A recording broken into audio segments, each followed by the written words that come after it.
vlog, and thank you for tuning in. Today is a highly requested video. I did a poll on Instagram and I asked what you wanted to see. This was #1, and drag racing all of my cars 8 wide was #2. So if this video gets 100,000 likes, I will drag race all of my cars side by side. Shout out to you, Adam LZ, for the idea. And you guys, please give this video a share, a like, and if you don't already, please subscribe. And after I talk about each and every single one of these cars, we're gonna do some driving clips so you can really hear each and every single one of them. But first, let's start with the car that started it all, my 1995 Nissan 240SX.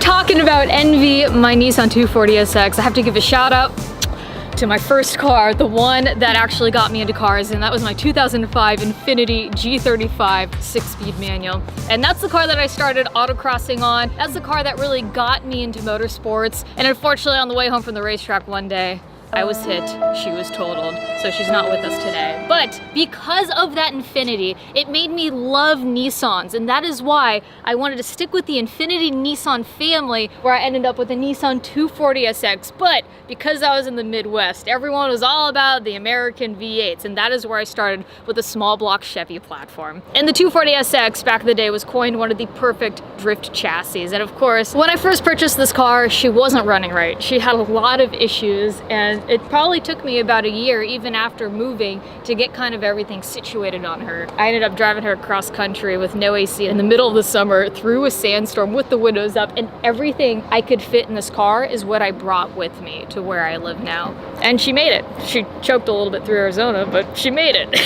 I unfortunately had to park her for a while because I couldn't afford for her to continue breaking down. And I got sick of working in a restaurant. You guys know the story. I eventually picked up a camera and decided I was gonna completely and finally build this car into a drift car and learn how to drift. And the goal was in 1 month so that I could make TJ Hunt's drift event. And I made it. I'm gonna do my best to name sponsors on the cars. I don't want this video to come across very pluggy. I'm just super thankful because without my sponsors, and really without you guys, I wouldn't be where I am today, so I hope that reads more as thankful than it is pluggy. The first mods that I did on this car was a rear dual caliper system with a Z32 brakes. I then accompanied her with a Siki handbrake. Then of course after that was wheels. I went with Enkei wheels with Nexen tires. That right there with a stock LS was plenty to initially learn how to drift. Then of course I needed more angle. I went with a full GK Tech front angle system, eventually upgraded to the rear arms as well. I welded the diff, upgraded the subframe bushings, slapped on some Villains axles,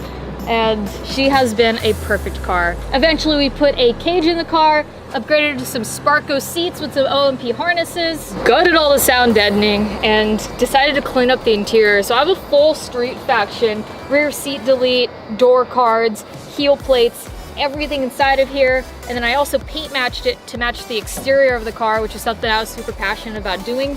Have a roll cage in the car. The roll cage was painted a Porsche 918 Spider green to match the Desert Sage metallic match complement, I should say. And never actually changed the steering wheel because she's kind of my A1 since day one, although she's kind of fallen apart a little bit. Now to pop the hood. Also, the wrap was done by Extreme Wraps, designed by Period Correct, and then brought to life by AWS. And all of this is reflective, so at night the car glows. It's actually one of my favorite things, but I'll probably be taking the wrap off here soon because I want to go back to that clean look. She's a little dusty because I didn't get a chance to clean her since the last drift day, but she's a stock bottom end, 5.7 liter aluminum block LS, 243 ported heads, fast intake manifold, 102 millimeter throttle body, fast fuel rails, bigger fast injectors. Off the top of my head, I don't remember. I think they're 60 pounds. A T56 manual, 6-speed. I have Mishi cooling on the car for oil cooling and power steering, except you guys ask why you don't see me drift in this car a lot.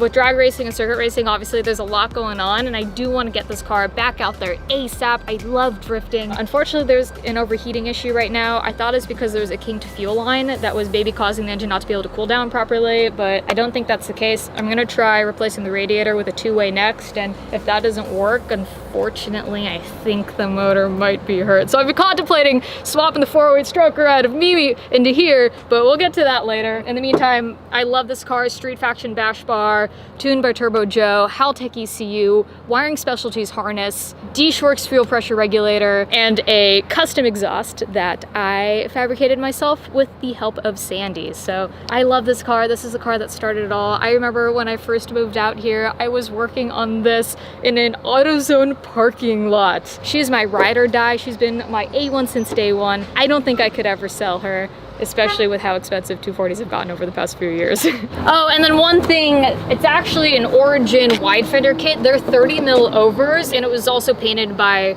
Hermes Performance, who's painted a lot of my cars. I also taught my mom how to drift in this car, and Mommy Dearest learned very quick, if you turn the wheel and pin the throttle, it'll do donuts one way or another.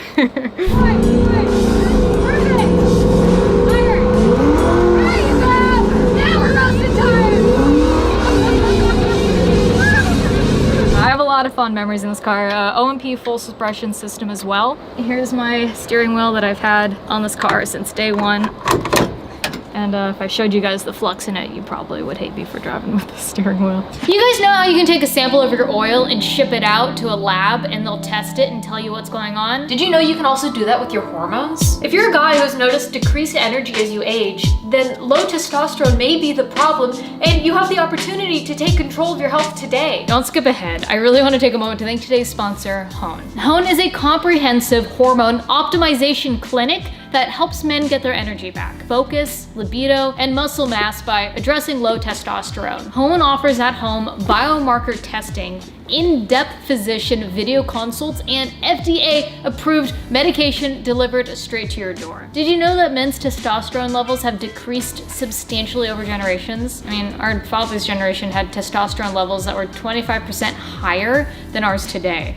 30 million men in the US have low testosterone that is affecting their daily lives. And sadly, testosterone has been stigmatized and considered embarrassing by most men. Hone helps men get testing and treatment for low testosterone with real physicians, real science, and real FDA-approved methods of treatment. The best way to know if you need to optimize your testosterone levels is to get tested. Hone allows you to do that from the comfort of your own home. This kit has everything that you need to get your samples collected and sent out for testing. For a limited time only, viewers get at-home testing and a doctor consultation for only $45. Click the link in the description below or go to honehealth.com/Emelia now. All right, now let's get back to the video.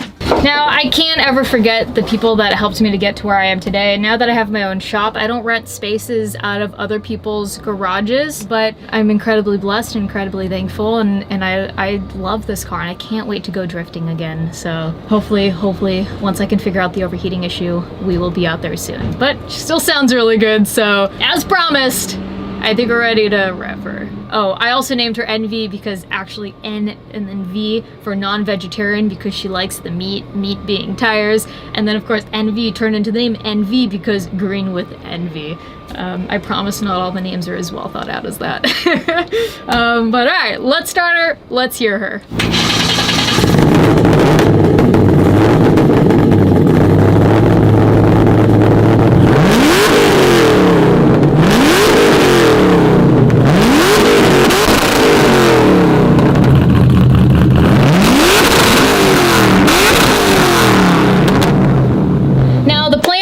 Envy is more drifting. In the new year, I really want to focus on driving more. Not like I don't drive a lot already, but specifically drifting more. I have a lot of exciting parts coming for this car. I have a new ACT clutch. I have a new steering rack relocation kit. I mean, maybe we do that new 632 Chevy big block naturally aspirated 1,000 horsepower motor that just came out in this. But anyways, likely we will be swapping the motor, or at the very least rebuilding her. But either way, that means more drifting in the new year, and I'm really excited for that. But enough on her. Let's hop over to the next car. And shout out to you, TJ Hunt. These are his tire marks on my door. I told him to hit the door, and mission accomplished. Tandeming, so much fun.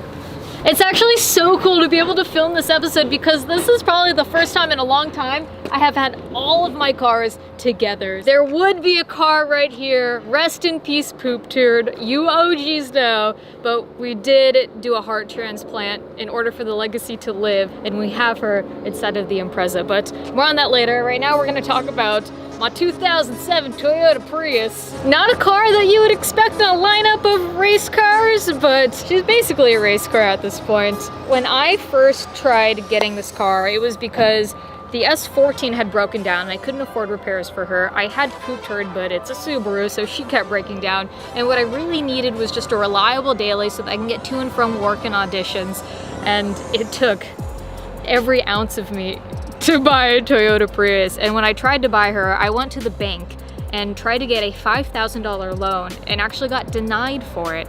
And so I remember sitting outside of the bank crying in tears, feeling extremely helpless. And it's kind of crazy to see all these cars here to realize where we've come, but we're still in the beginning stages. I drove Pronda. We call it Prana because she's a Honda swapped Prius. You guys actually came up with the name, and this swap was your idea, so I listened to you. This is a subscriber build. I got a Honda K24 engine from JDM of California and paired her with a Civic Si 6-speed transmission and immediately put an eBay turbo on her and bent some rods. Fortunately, my friends Boosted Boys came all the way out from Florida in order to help me build the Prius, and they showed up with some Speed Factory sponsored supplied rods, Trom pistons, a tune by the one and only PFI Speed on the Haltech, a K-tuned harness, a bunch of K-tuned accessories. I'll pop the engine in a second for you guys to see. We tried welding a Toyota half and a Honda half axle together, and surprisingly it didn't break on the Honda side, it broke on the Toyota side.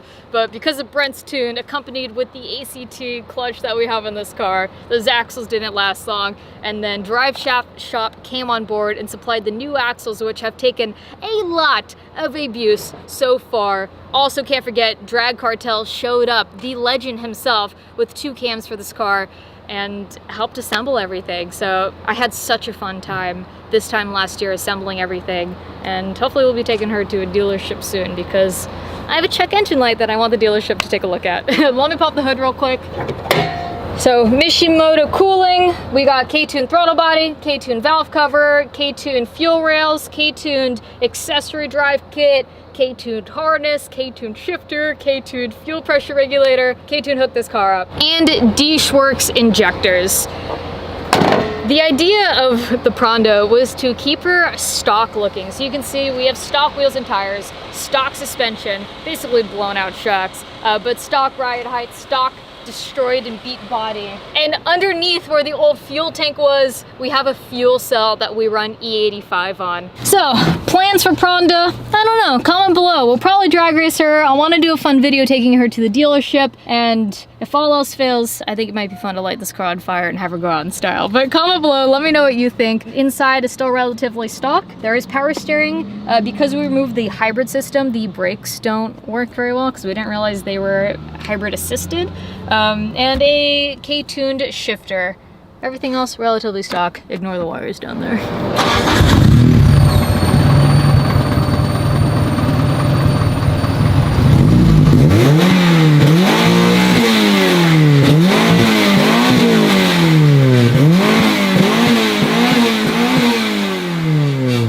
I don't have the 2-step hooked up, so I hope you guys enjoyed those revs. Next up, we have my best friend Sean's 1993 Nissan 240SX S13 with a twin-turbo RB26 paired with a CD09 transmission. This technically isn't my car. I included it in the lineup because it was such a monumental period of the vlog where this was really the first start-to-finish swap that I did. The second episode I ever did on my YouTube channel was searching a bad TPS issue on this, which was causing the trans not to shift correctly. Now, this build actually has a really sweet story to it. Again, this is my best friend Sean's car. This was the first car he ever had, and growing up, his dream was always to do, actually it was an RB25 Neo swap. I surprised him with the help of JDM of California with his dream engine, and he almost cried. It was so thoughtful. It was one of my favorite videos that I've ever done, and I know you guys really enjoyed it too. I surprised him with an RB26, and you know, joke's on me because he likes the stock appearance and like feel on things.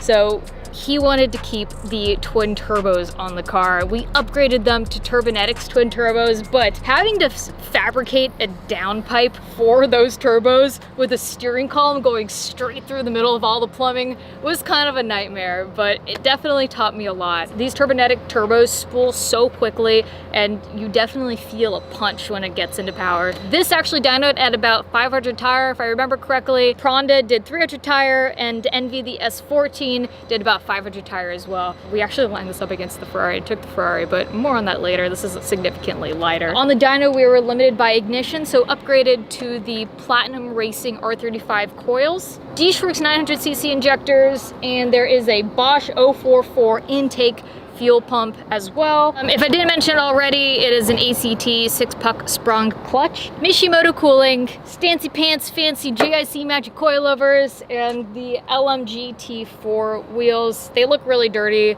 They were in pretty bad condition when we got them, so we tried to spray paint them white knowing we were gonna powder coat them, but then we just never got around to powder coating them. So if Sean doesn't do that soon, that's on my list. He keeps the car with me because where he lives, he's scared that the cars are gonna get stolen, and it's just safer here in a gated community with security. It is a vert, so we're talking about doing a cage in this soon. He has a super sick Nismo steering wheel and shifter.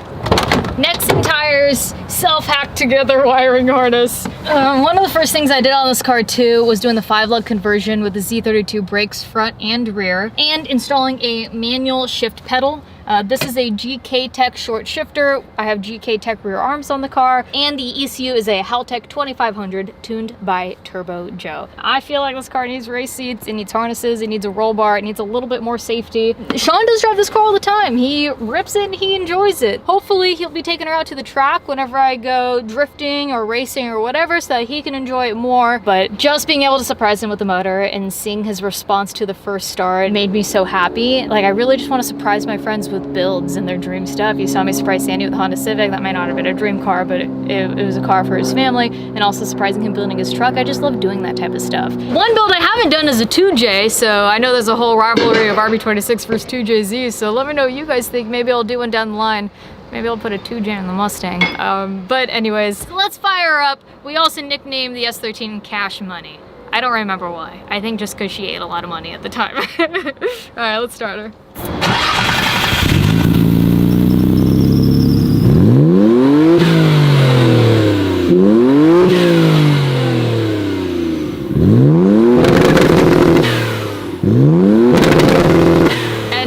I love surprising Sean with this car. After a while, I did miss working on my own car. So then I had to figure out what build was going to be next. With Envy, I was on the show called Netflix's Fastest Car. I was on season 2, episode 4, if you guys haven't seen it yet. That made me fall in love with drag racing. Before I'd only drifted, I really wanted to get into drag racing, and I had converted Envy into a drag car for the race, but at the end of the day, she was my drift car. I had to convert her back to drift, and at that time I figured I really just need to buy my own drag car. So I bought my grandmother's '79 Buick Regal.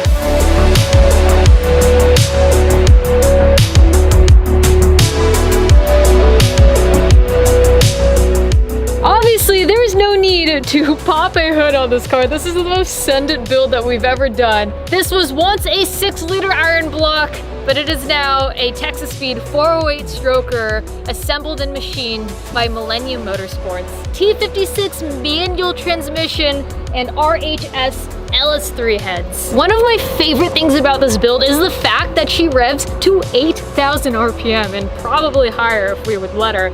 Thanks to Comp Cam's mechanical rollers.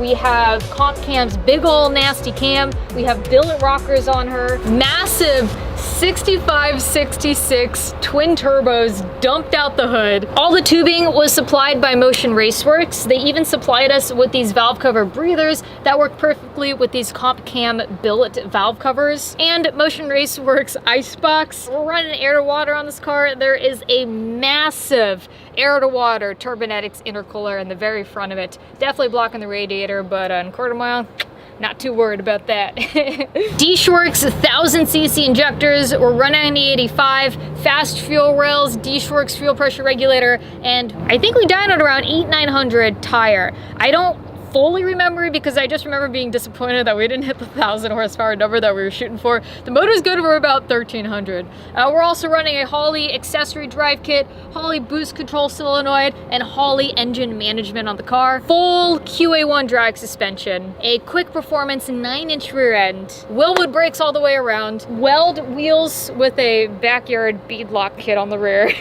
and Mickey Thompson tires. We're still in the small tire class. We're running a 275 in the rear, and thanks to VFN, we have a front bumper, rear bumper, and fiberglass hood. The hood we will be installing soon, and the turbos will just kind of poke out, and it's gonna look sick. Perky seat, Summit racing harnesses. There's a lot of wiring kind of everywhere in here. Holley's insane looking dash display, a Sicky handbrake that I use for staging. Also, Motion Raceworks supplied the steering column and wheel, and also added a clutch pedal in this car as well. So a lot of work has been done on this. We got it ready for our Holley LS Fest this past year. This car is the reason that we met Sandy. I was following Holley's Instagram, and I had seen that the LS Fest a year prior, these wild guys had done an LS swap on their lunch truck the night before Holley Fest, got everything together, slapped pistons and rods and everything on the car, took her out there and sent her, and Holley was reposting it, and after I saw that, I was like, these guys are perfect. I reached out to them to rent a shop space out of them at the time in order to help doing this build. That's how I met Sandy, and Sandy and I have been working together ever since, just doing cool shit on the builds. The update on what's going on with Mimi, I named her Mimi after my grandmother, is that she's solid. I would daily her if I could, but I can't because these little arms can't handle the manual steering box. So I'm gonna be doing a power steering box here soon. Maybe daily her, drive her around a little bit. She runs, she rips, she's perfect, and I'll probably be taking her out to the drag strip soon, hopefully. Mimi will be my practice car, assuming we don't take the motor out and use her for Envy, while we build the Mustang, because the Mustang's also gonna be a crazy manual drag build as well, but more on that later. Also, I don't know if I mentioned, but she has an ECT clutch in her. This car I really learned drag racing on. Eventually, maybe we'll turn this into a burnout car, we'll sell her. I don't know, comment below, let me know what you think. Lots of great memories in this. It's really kind of cool to see what I've been able to do with my grandma's car. But let me start her and I'll show you guys what she really sounds like.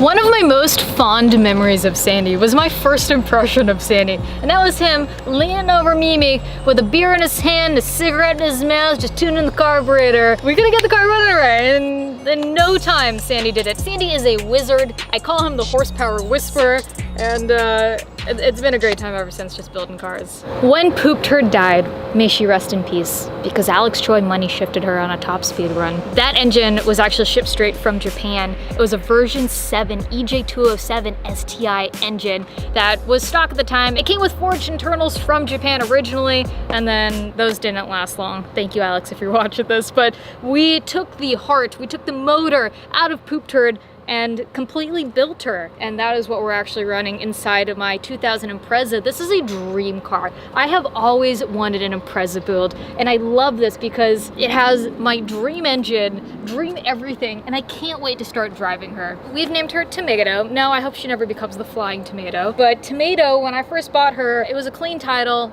because I really wanted a straight frame.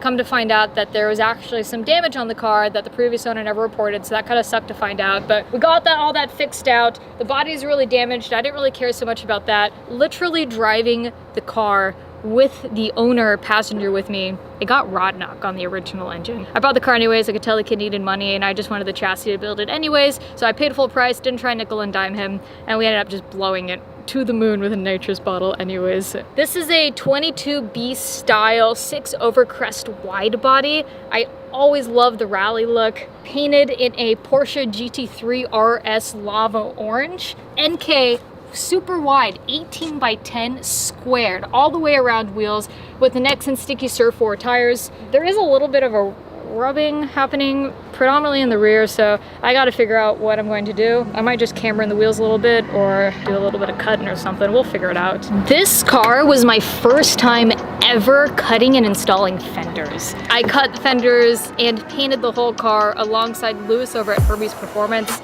I love this car. I do not think it could have come out any better. I have all new interior on the way. I have a roll bar on the way. I have harnesses and seats, full interior coming soon. But let me talk about the engine because that's really the exciting part.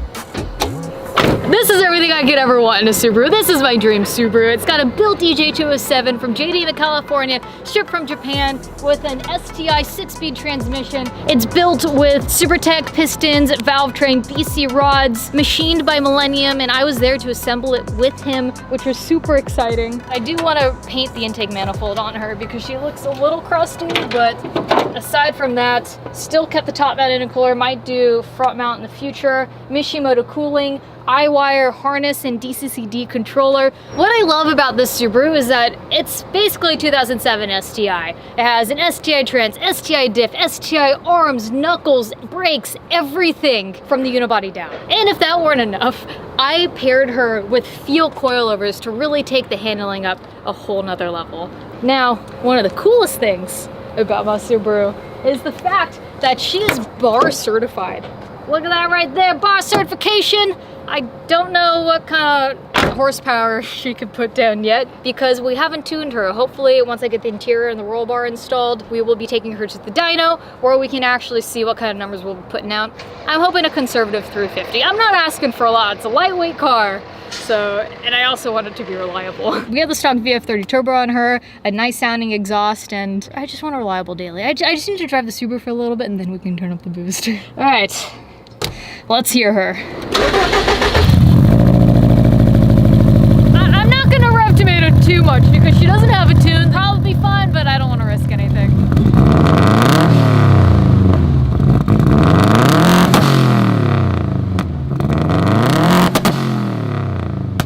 And next up is the car that you were all probably most familiar with, and the car that kind of changed everything for me, and it's my 2020 C8 Corvette.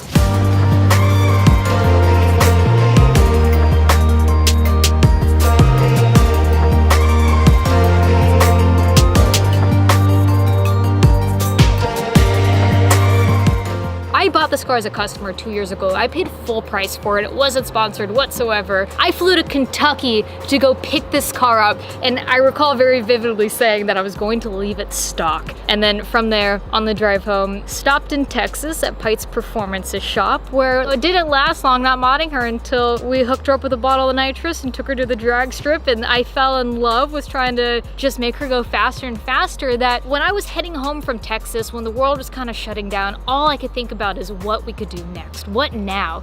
And Pites and I at the time were working on doing a twin turbo kit. I was calling him all the time with some ideas. He was kind of working on it. It's his kit. I'm just happy to have had my hand in it at the time. And the first prototype Pites Performance twin turbo kit was installed on my Corvette. So I ended up driving back to Texas. We put the twin turbo kit on. We took her to the drag strip and we just kept pushing her from there. And eventually we were able to break the world record for not only the highest horsepower, but the fastest C8 Corvette in a quarter mile. And I don't currently have that time anymore. It was taken from me about 2 weeks ago, but honestly, I've just been enjoying driving my 9-second daily because when I was chasing all the records, it was constantly down because we were constantly upgrading different parts. So I got a little burnt out and I'm just enjoying driving my car right now, but we'll be back out there soon. We're working on a trans controller for her just to make sure that we can really get those 2-3 shifts dialed and so that we can control more line pressure as well. And I digress. Let me pop the hatch and let's start talking about what's actually done to her. And it's quite obvious that this whole livery was inspired by the C8R. And this car was also one of the top 5 cars ever recreated in Forza, which I thought was nuts when I found out. In here we have a 6.2 liter LT2 built by Texas Speed. In the back, we actually mounted the turbos back here because I didn't want them to get heat soaked in the engine bay, and honestly, it just looks so sick back here. We utilized an X-pipe because I just believe all V8 should have an X-pipe, and Pites was gonna do that already, so it worked out perfectly. Everything is wrapped by heat shield products. We noticed a huge temperature drop when heat protecting everything. Twin precision mirrored 6466 turbos. Datsun prototype clutches assembled by Sissio Performance. We have an auxiliary fuel cell that was once a D-Shork surge tank that we fabricated into a fuel cell to run secondary fuel with Holley 220-pound injectors, also controlled by a Holley Dominator. We have a carbon PTR intake manifold integrated by Lingenfelter. They say it's good for about 50 pounds of boost, so we'll find out. We're running about 30 right now, and so far she's handled up great. We have Cook's headers, we have a Crawford Racing plug-and-play harness, and KW coilovers. These are the Club Sports. I'll be installing the V5 soon. I was the first C8 Corvette with the aftermarket KW V3s, and then the Club Sports, and I was so excited to have been invited to be a part of that launch. We're on Forgeline beadlock wheels, skinny in the fronts, fatties in the back with Mickey Thompson tires. We have G-force axles. Pites and X Engineering created a box that they used to trick basically a bunch of the sensors in order to be able to tune the car. We don't run a secondary throttle body. We just have one box that is super easy to use. Well, technically two. This is a prototype thing we're running right now, but just one box. It's super simple, nothing crazy. It tricks the sensors in order for the car to be happy without having to run a secondary throttle body and a bunch of other stuff. So I'm really happy with what we have. And I was also part of the launch for the Z06 when that came out because Chevrolet recognized everything we were doing with this car, and never in a million years would I have expected that to happen. I was on the national commercial for the Z06 that aired during the World Series. I am on the Chevrolet Z06 documentary that's live on their website. And I was also a part of a panel with Taj Juchter and Justin Bell, Andrew Schneider, the director of the documentary, and so many other amazing, talented people. The chief engineer of Corvette was sitting there, and thank you. To be a part of that is something that I'll never forget. And you guys saw something in me that, truthfully, I didn't even know any of this was gonna come with the car when I bought it, and I don't think anyone watching did. I love this car. Don't tell the other cars, but I think it's one of my favorite in the fleet. I am really looking for the Z06. And I hope I'm not forgetting anything. This is a lot to rattle off the top of my head with all of these cars, but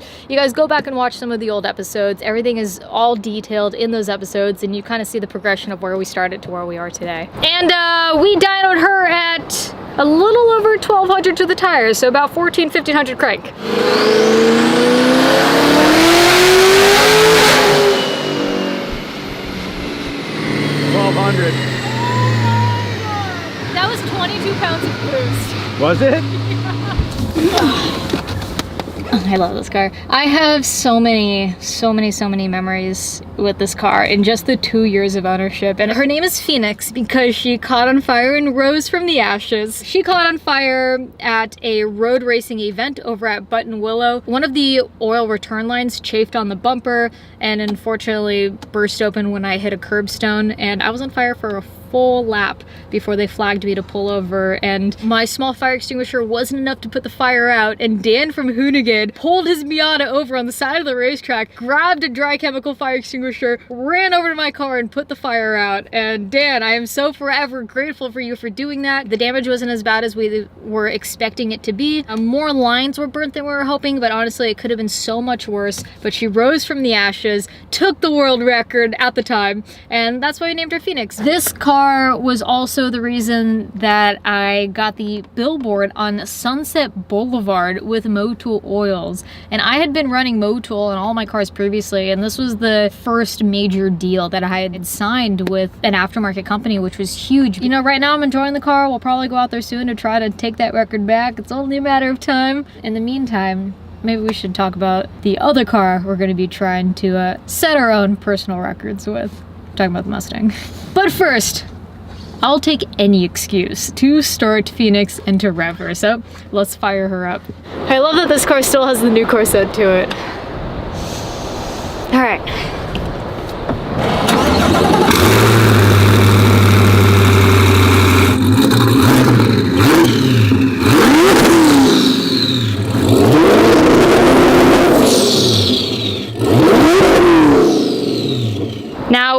We've pushed the Stingray really far, but I'm really looking forward to getting my hands on a Z06 because I'm just a sucker for naturally aspirated V8 flat plane cranks, I mean.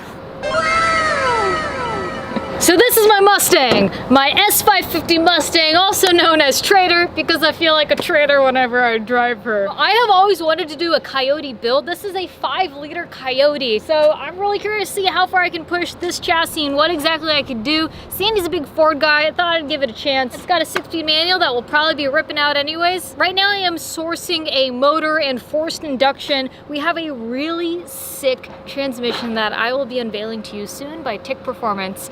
And once we get all the parts in, we get everything figured out, we'll be starting this build. I'm ready to start this ASAP, but at least for now, she is stock AF, and soon will be not stock AF. This build, I know I see comments asking what happened to it, what happened to it. I've been daily driving the Mustang right now, and once I get all the parts for the engine and decide what we're doing with a forced induction, then we're gonna start tearing absolutely everything apart. But I figured there's no point in just having the car sit with an engine outside of it. We may as well just wait for everything to get in. So it's been sitting in the sun and that was very hot. You know what? It's a stock Mustang. Do you really need to hear it? But by the time I'm done with her, we're talking at least 2,000 horsepower with a manual H-pattern transmission. Now, it has always been a dream of mine to own an Italian supercar. And I say Italian because I do believe that the C8 Corvette is an American supercar. I took air delivery of my Ferrari about a month ago, and it came in a crate via helicopter. It was one of the coolest delivery videos I had ever done. But for the most part, she's stock. I have some really exciting plans for her. Bought her in the Rosso red, carbon ceramic brakes, matching red calipers, black and red interior with the race seats, carbon fiber steering wheel. And the first mod that I did to this car was prototyping a one-of-one Hartford Racing performance exhaust system, utilizing an X-pipe with more exhaust travel. And you know, with the help of Sandy, you know, I welded my very own exhaust. Not only do I think I have the best sounding C8 Corvette in the world, I do believe that I have the best sounding Ferrari 458 in the world as of now. Plans for this car, I don't really think I'm gonna be doing too much performance-wise. It's a flat plane crank, it already has a high compression ratio, it's a 4.5 liter V8 that sounds amazing. I had thought about doing ITBs on the car, but I just don't think tuning is there. I need to do a little bit more research on that. But what I really want to do and what I'm most excited about is the Liberty Walk kit that I ordered from Japan a couple months ago that should be arriving any day now. I'm doing the Silhouette GT kit, and I'm so hyped on doing a wide body on a Ferrari, and I'm gonna get sick wheels with it. We're gonna get a big wing, it's gonna sound sick, and I'm gonna just have fun with her. And of course, I will be road racing her a little bit as well. Enough talking about the 458. If you guys have names for the car, comment below. But in the meantime, let's hear the new Hartford exhaust.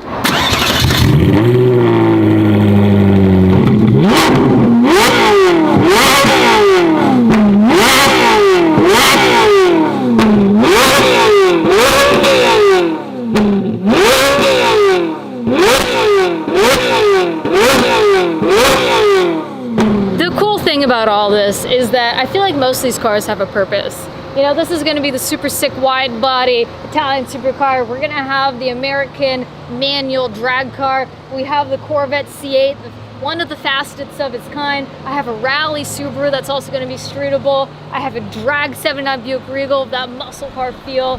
Technically, I don't have that one. I have a very random sleeper of a Prius. And then I also have my drift car. And again, it's really all thanks to you guys. If you guys enjoyed this, please do share the video. And if this video does 100,000 likes, I will drag race every single one of these cars side by side. If you want to support the channel, hartfordltd.com to cop some merch. And tomorrow I jump on a plane to head over to Cletus McFarland's 2.4 hours of Le Mullets, where I will be racing alongside NASCAR Cup driver and NBC host Parker Klingerman. We will be co-drivers and we will be taking home that W. Hell yeah, brother. Yeah, I can't wait for then. Thank you guys so much for watching, and I'll catch you on the next one. Ikuro, we out here.